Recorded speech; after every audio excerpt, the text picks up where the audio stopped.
তো এক্সেল নিয়ে আমরা কিভাবে কাজ করব, এটাই হচ্ছে আমাদের এখন আজকের ক্লাসের প্রশ্ন। এক্সেলে আমরা কিভাবে কাজ করব না, প্রথমে আমরা জানবো এক্সেল কি। एक्सेल হচ্ছে একটা एप्लीकेशन सॉफ्टवेयर ऑब्वियसली। एक्सेल क्या है? एक एप्लीकेशन सॉफ्टवेयर जो क्या करता है, calculation related work. Without calculation Excel में कुछ भी पॉसिबल नहीं है। यहाँ पर जो कुछ भी हम लोग करेंगे एक टैबुलर फॉर्मेट में करेंगे, और ये टैबुलर फॉर्मेट में ये टेबल के जो रूप है टेबल के आकार में रहता है, इसीलिए टैबुलर फॉर्मेट कहा जाता है। उस टैबुलर फॉर्मेट में जो सेल है वो सेल लेके हम लोग काम करेंगे। ये जितना भी सेल एक्सेल में हम लोग देख रहे हैं सब सेल का अलग अलग नाम है। जैसे कि फिलहाल जिस सेल में हम खड़े हैं इसका नाम है B4। अभी जिस सेल में खड़े हैं इसका नाम है C6। इसको बोला जाता है सेल एड्रेस, जिसको लेके हम लोग एक्सेल में काम करेंगे। सेल एड्रेस, ये सेल एड्रेस बनता है row header and column header मिलके। रिबन तो हम लोग जानते हैं, माइक्रोसॉफ्ट वर्ड में ही सीखे थे कि टैब के नीचे क्या है, रिबन। और ये जो है ABCD लिखा हुआ है इसको बोला जाता है row header, sorry column header. ABCD करके जो लिखा हुआ है इसको बोला जाता है कॉलम हेडर, और 1 2 3 4 करके जो लिखा जाता है इसको बोला जाता है रो हेडर। ये column header and row header का जो कॉम्बिनेशन है वही होता है उसका सेल एड्रेस। पहले बोला जाएगा कॉलम नेम, उसके बाद बोला जाएगा रो नंबर। एक्सेल में कैलकुलेशन करने के लिए इक्वल साइन मस्ट है। विदाउट इक्वल साइन कुछ भी कैलकुलेशन नहीं होगा। कोई भी कैलकुलेशन एक्सेल में करना है तो फर्स्ट तुम्हें इक्वल का सिंबल जो है वो देना है। विदाउट इक्वल सिंबल एक्सेल में कुछ भी कैलकुलेशन नहीं होगा। तो इक्वल देके हम यहाँ पर लिख सकते हैं 8 + 9। इंटर देंगे तो उसका आउटपुट आएगा 17। ये जो जगह हम माउस पॉइंटर में दिखा रहे हैं ये है फॉर्मूला बार, ये वाला। ये माइक्रोसॉफ्ट वर्ड में नहीं था, ये एक्सेल में नया है, इसको बोला जाता है फॉर्मूला बार। ये फॉर्मूला बार में क्या होता है, फॉर्मूला बार में फॉर्मूला शो होता है। देखो एक्चुअली यहाँ पर क्या लिखा हुआ है 9। B1 सेल में 9 लिखा हुआ है, तो फॉर्मूला बार में भी देखो तुम्हारा 9 शो हो रहा है। A1 सेल में 8 लिखा हुआ है तो A1 में भी A1 मतलब फॉर्मूला बार में भी 8 ही शो हो रहा है। लेकिन जब हम यहाँ पर C1 में आए तब फॉर्मूला बार क्या दिखा रहा है, इक्वल टू 8 + 1। हम एडिट कर रहे हैं कीबोर्ड से F2 प्रेस करके, जो रीनेम का शॉर्टकट है उसमें हम एडिट करेंगे तो वापस दिखाई देगा क्या लिखा हुआ है 8 + 9। यहाँ पर 17 लिखा हुआ नहीं है, 17 है उसका आउटपुट, 17 है उसका आउटपुट। एंटर दे देते हैं तो आ गया। अब तुम्हें लगा ये तो 8 नहीं है, ये तो 6 था, हम गलती से 8 लिख दिए। वहां पर 8 नहीं होगा, वहां पर 6 होगा, गलती से हम 8 लिख दिए। एंटर दे दो तो आंसर क्या तुम्हारा चेंज हुआ? नहीं हुआ। क्यों चेंज नहीं हुआ? क्योंकि हम दो वैल्यू का एडिशन किए हैं। हम शुरू में इसलिए बोले थे एक्सेल में कभी भी कोई वैल्यू लेके हम लोग काम नहीं करेंगे। एक्सेल में हम लोग काम करेंगे सेल एड्रेस लेके। तो यहाँ पर हम इक्वल टू दिए हैं, ठीक है।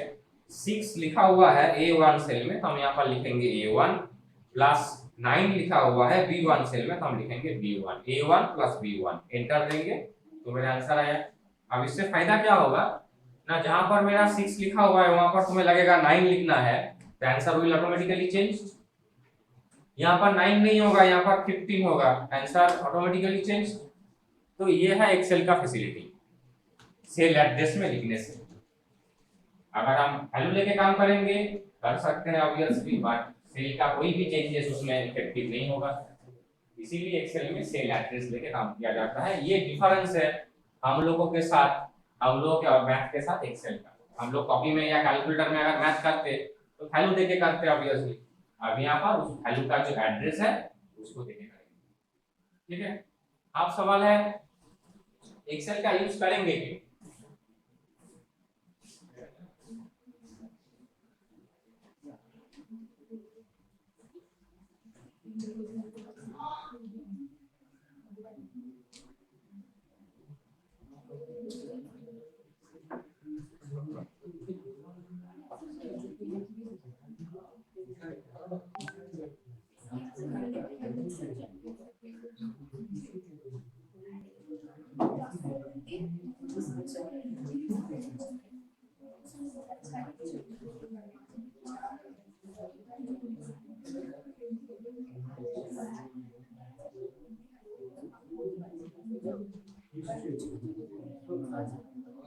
एक्सेल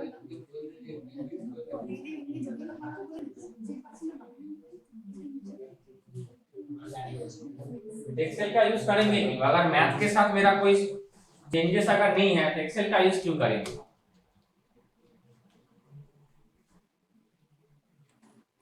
तो मान लो यहाँ पर एक हम मार्कशीट डिजाइन करते हैं जहां पर लिखा हुआ रहेगा नेम, सब्जेक्ट का नेम लिखा हुआ रहेगा इंग्लिश, बंगाली, मैथ,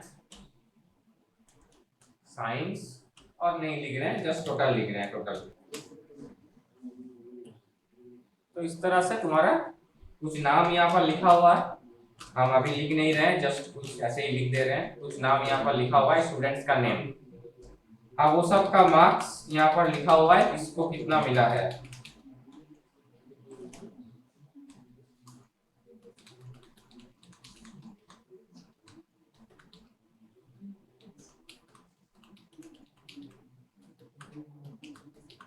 কারণ মুখে যেন হাওয়া না বেরোয়, কথাটা ছেড়ে দে, যখন আমি কোনো প্রশ্ন করব তখনই মুখটা খুলবি,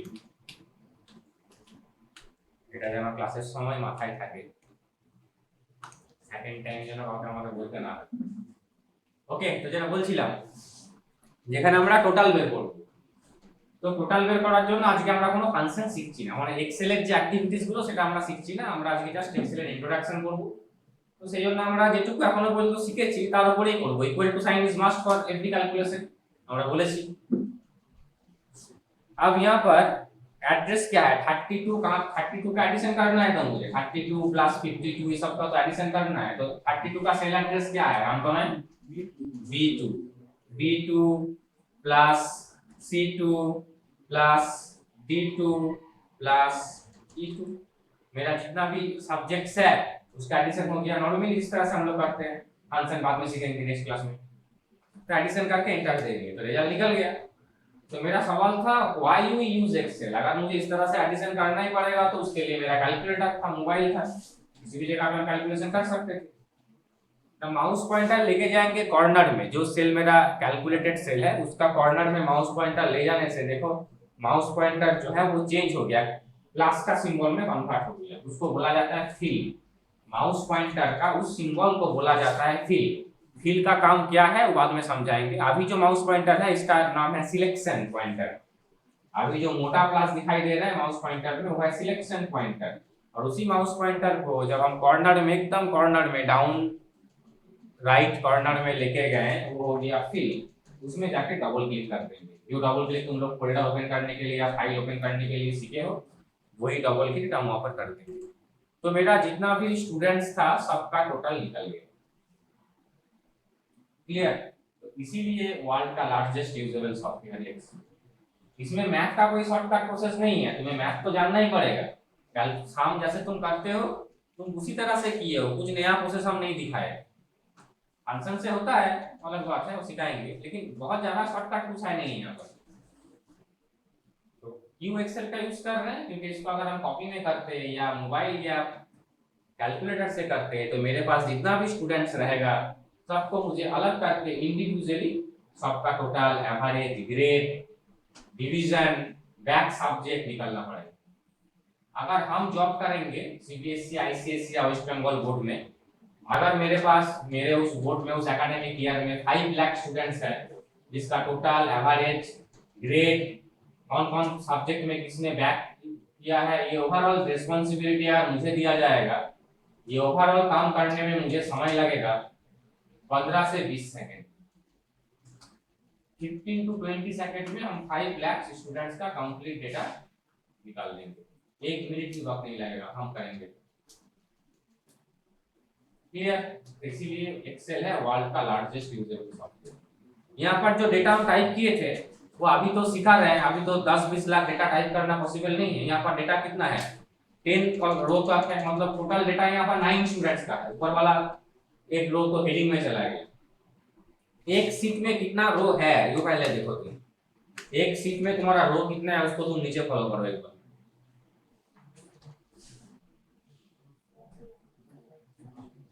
क्लियर?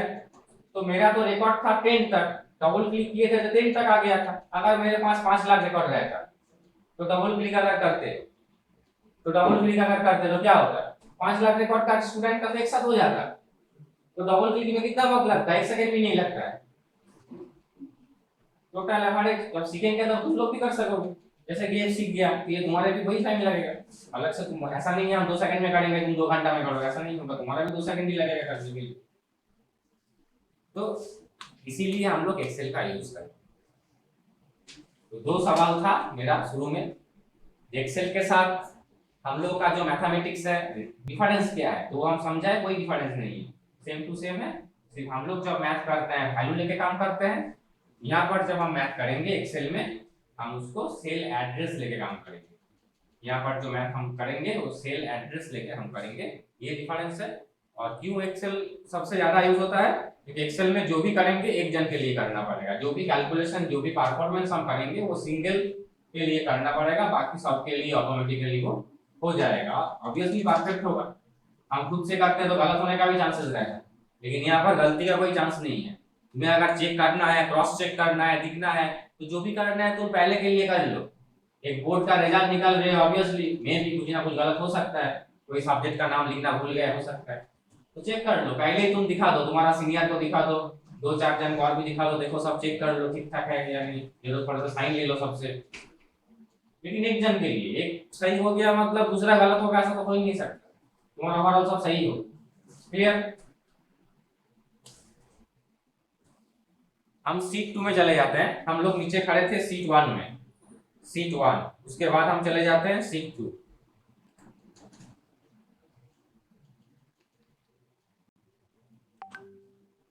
इस तरह से 255 सीट हम यूज कर सकते हैं एक सिंगल वर्कशीट में, सॉरी एक सिंगल वर्कबुक में। वर्कशीट कहा जाता है इसको, और मल्टीपल वर्कशीट लेके बनता है एक वर्कबुक। माइक्रोसॉफ्ट वर्ड जब सीखे थे, माइक्रोसॉफ्ट वर्ड का फाइल हम लोग सेव करना सीखे थे, तो जो फाइल हम लोग माइक्रोसॉफ्ट वर्ड में सेव करेंगे उस फाइल को बोला जाता है डॉक्यूमेंट फाइल। जो फाइल माइक्रोसॉफ्ट वर्ड में बनता है उस फाइल को बोला जाता है डॉक्यूमेंट फाइल। एक्सेल में जो फाइल तुम लोग सेव करोगे उस फाइल को बोला जाएगा वर्कबुक, जिसका एक्सटेंशन नाम होगा .xls। सेव का प्रोसेस सेम है, कंट्रोल एस करके तुम लोग आज प्रैक्टिस भी कर लेना। सेव का प्रोसेस वही, लोकेशन देना, यहाँ पर फाइल लिंक देना, सेम है, उसके लिए कोई चेंजेस नहीं होता। अलग अलग सॉफ्टवेयर में अलग अलग करके सेव का प्रोसेस नहीं रहता। तो अभी एक प्रोजेक्ट हम करेंगे जहां पर मेरा लिखा हुआ रहेगा आइटम नेम,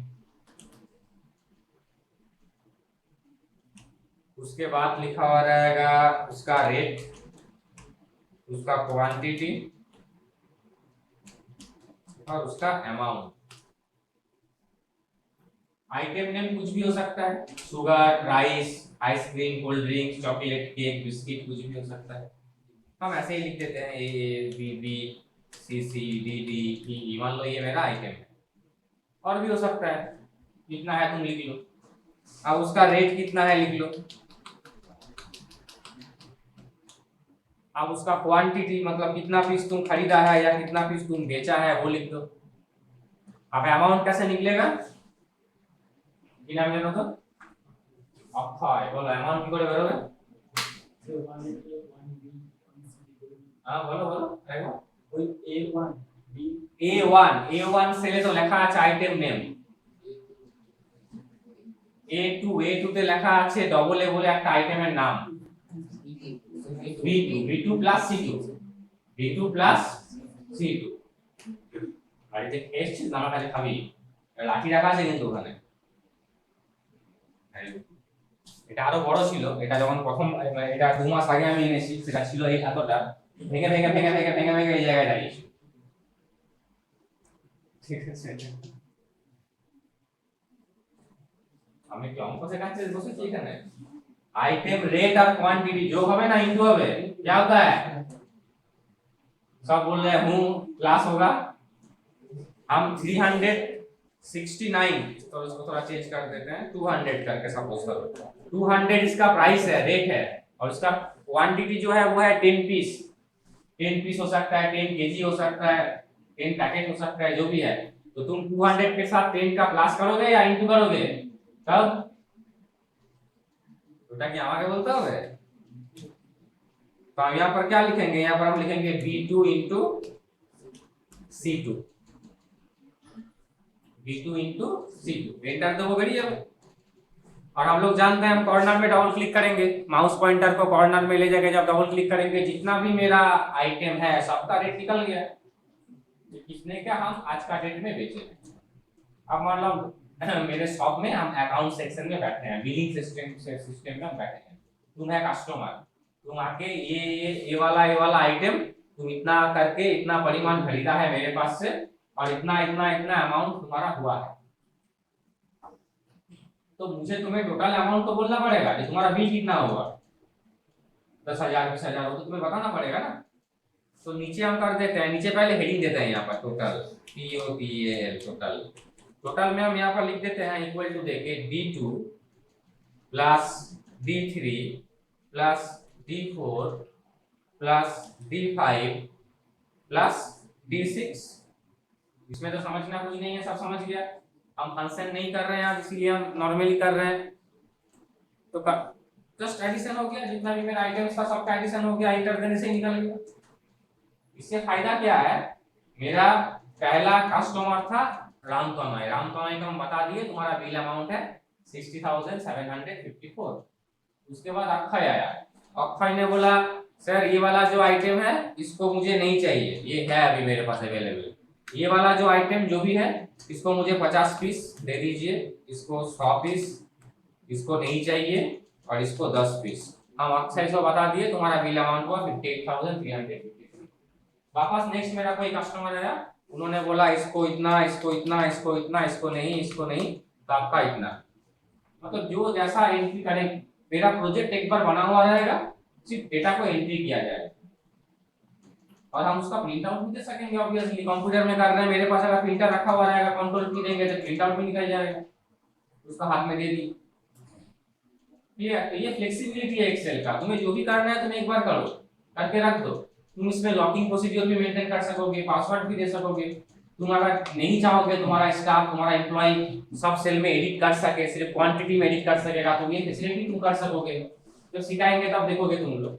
मतलब एक जो भी तुम्हें करना है एक बार करना है बस, उसके बाद उसका काम रोटेशन होता रहेगा, चेंजेस ज्यादा कुछ करना नहीं है, वो तो साल भर चलेगा।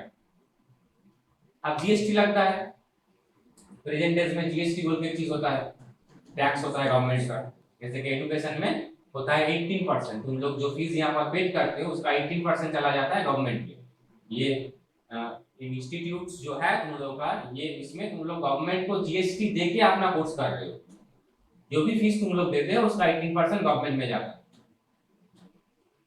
तो मान लो अब वो जीएसटी मुझे पता नहीं कौन सा किस में कितना होता है, अलग अलग टॉपिक में अलग अलग होता है। एजुकेशन में मुझे पता है क्योंकि तुम लोग हम दिया जाता है यहाँ से। तो इसी को मान लो 18% जीएसटी मुझे निकालना है, 18%, ये जस्ट हेडिंग करके रख रहे हैं 18% जीएसटी।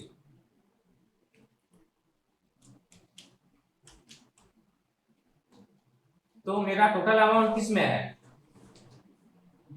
D7 में है।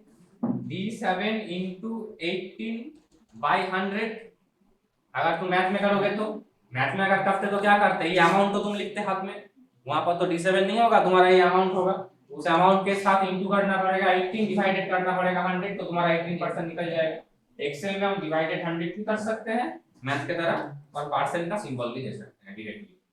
परसेंट का सिंबल अगर डायरेक्टली दे दोगे तो तुम्हें डिवाइड 100 करना नहीं पड़ेगा, एंटर दे दो, रिजल्ट निकल गया तुम्हारा।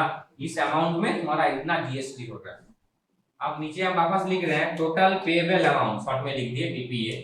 टोटल पेएबल अमाउंट हम यहाँ पर कर दिए D7 जिसमें तुम्हारा टोटल अमाउंट है, उसके साथ हम कर दिए D8 जो तुम्हारा जीएसटी है, क्योंकि जीएसटी भी तो तुम्हें देना है, जीएसटी भी तुम्हें देना है। कोई अलग से लेता है, कोई किसी का उसमें इंक्लूडेड रहता है। तुम लोगों का जैसे कि कोर्स में हम लोग अलग से नहीं लेते हैं, उसी में से जीएसटी देते हैं। इसके बाद जो भी कोर्स तुम लोग करोगे यहाँ से, जो कोर्स फीस होगा उसके साथ जीएसटी तुम्हें अलग से देना पड़ेगा। ये डिप्लोमा कोर्स के लिए जो जीएसटी तुम लोगों का होता है वो कोर्स फीस से हम लोग देते हैं। तो डिपेंड करता है, मतलब जो भी है देना तो पड़ेगा, तुम दो या हम दे, दुकानदार दे या कस्टमर दे, जो भी देगा। जितना भी हम लोग सामान खरीदते हैं, तुम लोग जो बाजार से खरीदते हो, जो बिल मिलता है, देखना कुछ कुछ में जीएसटी अलग से ऐड हो जाता है और कुछ कुछ में देखना जीएसटी लेके ही बिल कर देता है। तो डिपेंड करता है। तो यहाँ पर एटलीस्ट मुझे उसको सम करना है, एंटर हो गया, तो ये हो गया मेरा पेएबल अमाउंट। अब ऑब्वियसली सब सेल के साथ सब लिंक अप है, तो ये निकला है ये दोनों का रेफरेंस में, ये टोटल निकला है ये सबका रेफरेंस में, जीएसटी निकला है टोटल का रेफरेंस में, और टोटल पेएबल अमाउंट मिला निकला है टोटल एंड जीएसटी के रेफरेंस में। हम जहां पर चेंज करना है करो, तुम्हारा पहला वाला आइटम मुझे 10 पीस चाहिए, 1 पीस है, 2 पीस, 5 पीस, 10 पीस, 3 पीस, उसी के अगेंस्ट में मेरा रिजल्ट निकल गया। ये तुम्हें देना है यहाँ पर 11,002, ठीक है। तो इस तरह से एक्सेल में हम लोग प्रोजेक्ट कर सकेंगे। अब ये जो प्रोजेक्ट एक्सेल में जो कुछ भी होगा ऑब्वियसली एज पर सिचुएशंस तुम्हें करना पड़ेगा, मतलब हम जो दिखा दिए वही होगा ऐसा तो पॉसिबल नहीं है। हम जो दिखा दिए प्रैक्टिस में तुम वो करोगे सीखने के लिए अलग बात है, बट तुम जब प्रैक्टिकल फील्ड में काम करोगे तब तुम्हें क्या काम मिलेगा वो बोलना मुश्किल। तुम कैसा सीखे हो, हम कैसे दिखाए हैं तुम्हें, कितना फंक्शंस तुम क्लियर कर सके हो उसके ऊपर डिपेंड करेगा तुम फील्ड में कैसे काम कर सकते हो। इसमें वो प्रोसेस देख के नहीं होगा, जो प्रोसेस कॉपी में लिख लिया, वर्ड का असाइनमेंट हम देंगे तुम्हें जहां पर प्रोसेस लिखा हुआ रहेगा, लेकिन एक्सेल का असाइनमेंट नहीं देंगे, होता ही नहीं। एक्सेल का असाइनमेंट होगा तो हम जिस प्रोसेस में करेंगे उसी को लिखा हुआ रहेगा, लेकिन तो फुल एंड फाइनल है नहीं। कारो कोनो डाउट्स অনলাইনে যারা আছিস অভিষেক আর